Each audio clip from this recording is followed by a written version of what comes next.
Здравствуйте!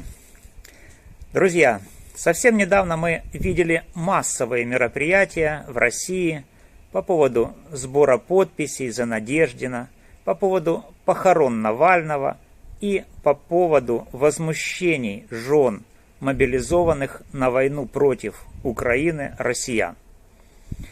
Абсолютно точно можно констатировать то, что абсолютное большинство среди участников таких акций активно и открыто демонстрировали свою антивоенную позицию. Свою позицию против Путина, свою позицию против российского вторжения в Украину и против военных действий России против Украины.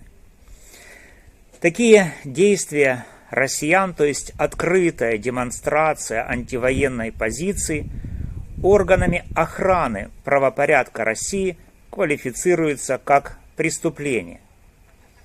Точно так же квалифицируется участие в массовых общественных мероприятиях, а также посты в социальных сетях и в частности в сети ВКонтакте.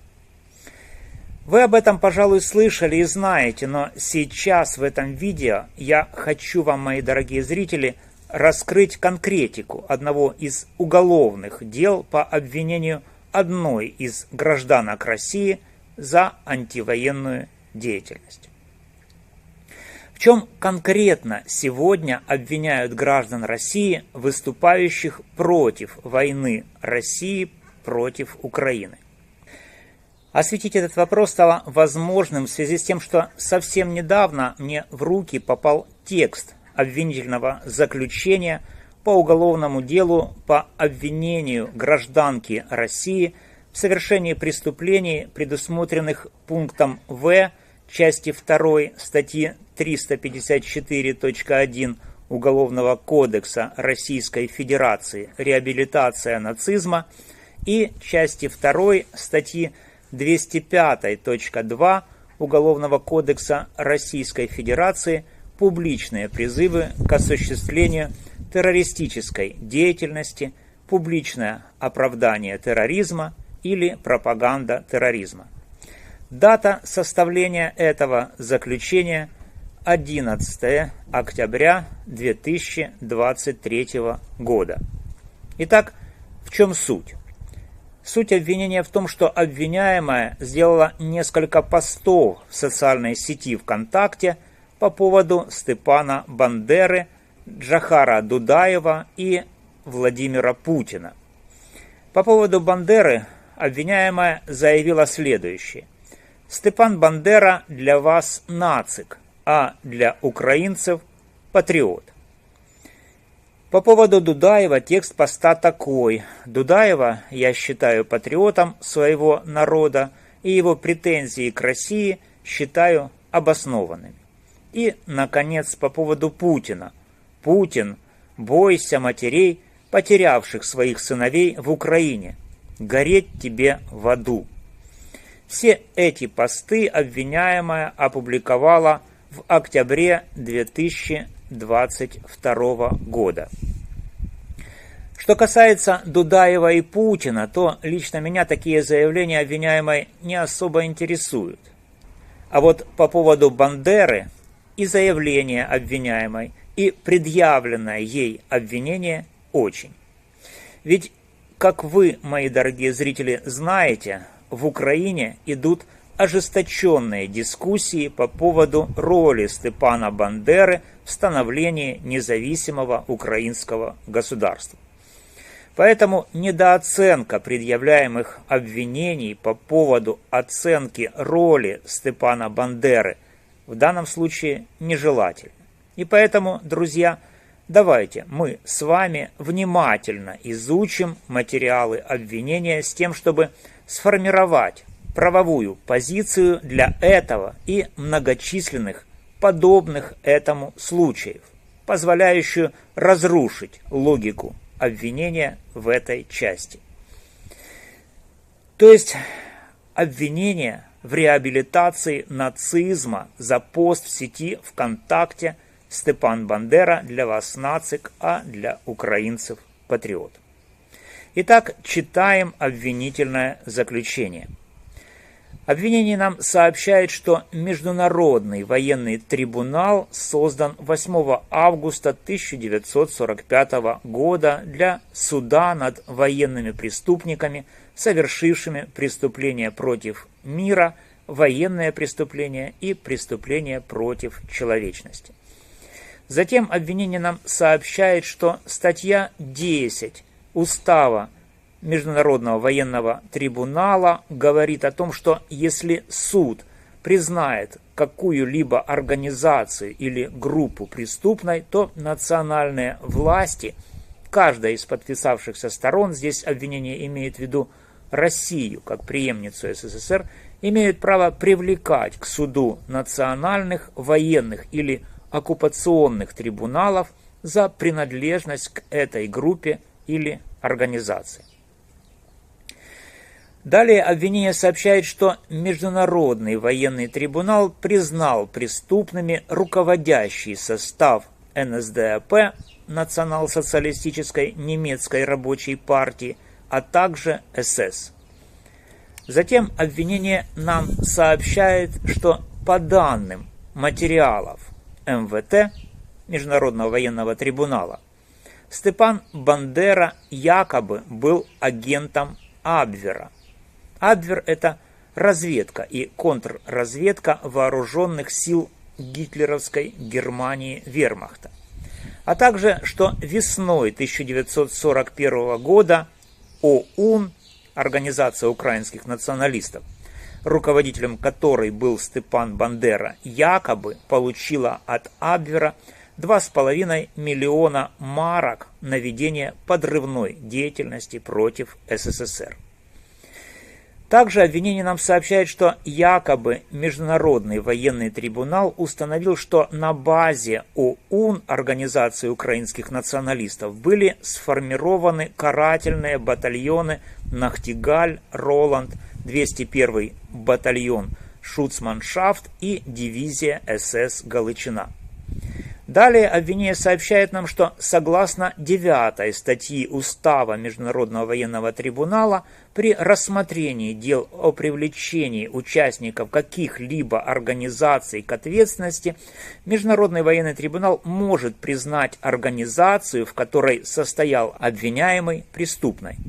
Ну и дальше. По кругу к статье 10 Устава Международного военного трибунала о праве привлекать к ответственности за принадлежность к этой группе.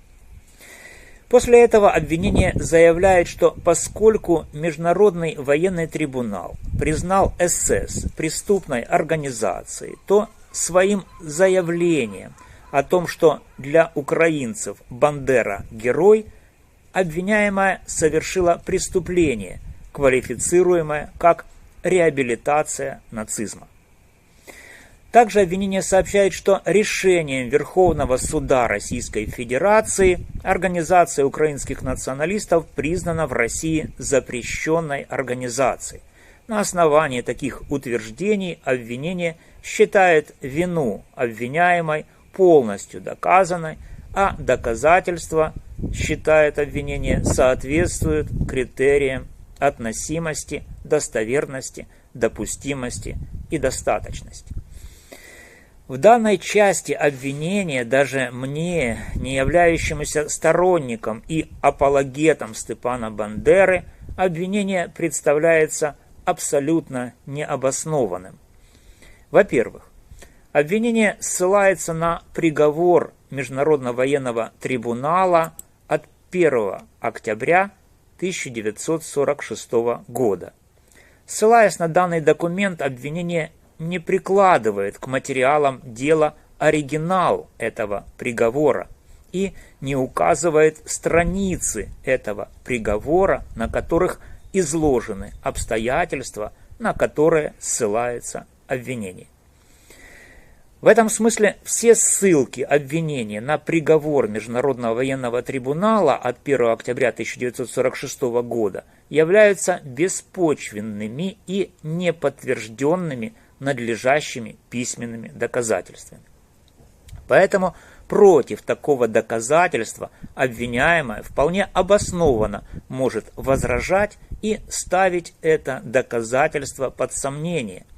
А как известно, все сомнения по поводу доказательств в суде трактуются в пользу обвиняемого. Теперь по поводу утверждения обвинения о том, что СС и в частности дивизия СС Галичина, а также другие военные формирования вермахта были созданы на базе организации украинских националистов, которой руководил Бандера. Из материалов дела, как мы видим, совершенно не следует, что факт создания СС Галичина и других военных формирований вермахта на базе организации украинских националистов имел место. Напротив, имеются сведения о том, что дивизия СС Галичина формировалась на добровольческой основе, а ОУН, Организация украинских националистов, и в частности Бандера, возражали против того, чтобы члены ОУН вступали в ряды дивизии СС Галичина и других военных формирований вермахта, оставаясь участниками УПА, Украинской повстанческой армии, не входящей в состав вооруженных подразделений гитлеровской Германии. Поскольку обвинение не сослалось на документ, подтверждающий создание вооруженных формирований вермахта и в частности дивизии СС Галичина на базе организации украинских националистов, то обвиняемая и защита вполне обоснованно может ставить данное обстоятельство, то есть создание вооруженных формирований вермахта и в частности дивизии СС Галичина якобы на базе организации украинских националистов, под сомнение.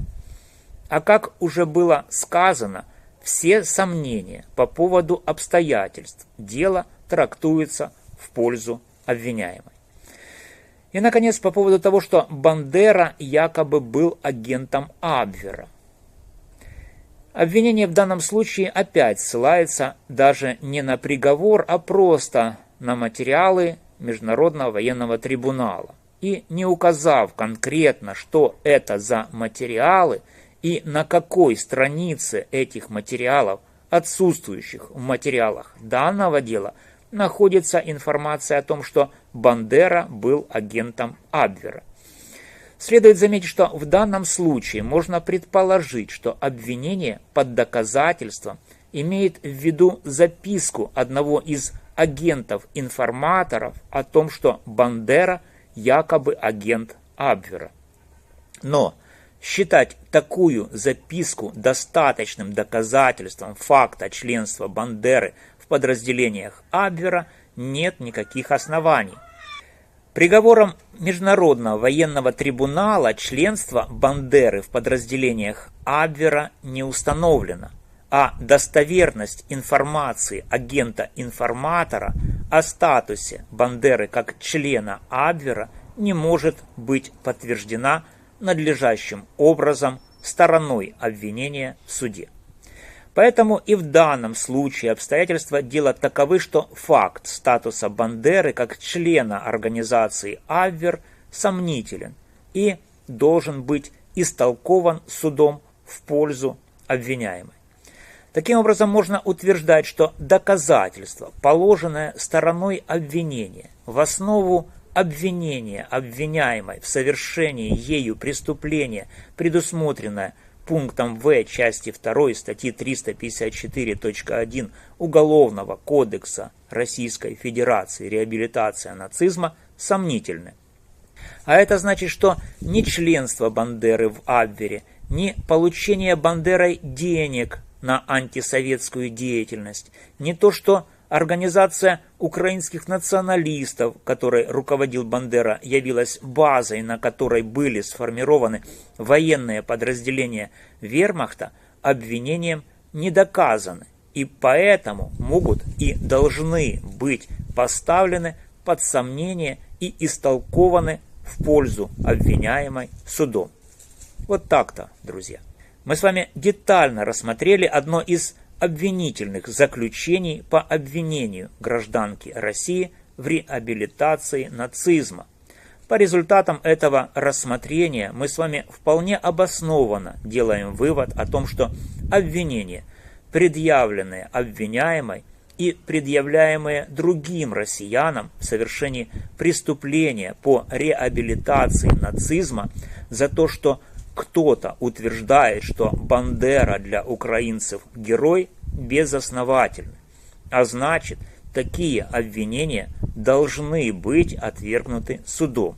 Но это может произойти только в том случае, если суд выносит правосудное и законное решение. Но стоит заметить, что сегодня оснований считать российский суд правосудным и выносящим законное решение нет. А значит, к сожалению, нет и надежды на то, что в данном деле обвиняемая не будет привлечена к ответственности за реабилитацию нацизма. Спасибо, друзья, за внимание. Подписывайтесь на канал, делитесь данным видео, ставьте лайки. До новых встреч!